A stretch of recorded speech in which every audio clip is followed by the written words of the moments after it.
បាទសម្រាប់អង្គពុំមិញបងប្អូនដែលកំពុងតែរៀបចំដាំដុះដំណាំដលងបាទជំហានដំបូងកុំភ្លេចជាមួយនឹងការត្រាំដើមពូជដលងពីព្រោះថាដំណាក់កាលត្រាំដើមពូជដលងនេះគឺជំនួយបានច្រើនមែនទែនជួយឲ្យដលងរបស់យើងនឹងឆាប់ដុះឬសហើយឬសចេញមកបានច្រើនហើយដំណាក់កាលបន្ទាប់នៅពេលដែលដលងអាយុបាន15ថ្ងៃ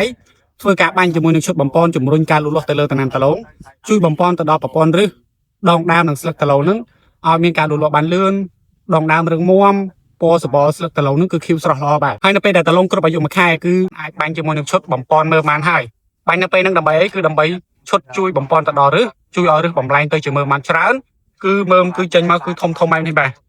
មើមមកគុំគឺមានតិចមានច្រើនជារឿងធម្មតាអង្គពុំមិញប៉ុន្តែអ្វីដែលសំខាន់គឺមើមមកគឺធំហើយជាពិសេសគឺសាច់អង្គពុំមិញសាច់ម្សៅគឺដាក់ណែនល្អមែនតើនេះ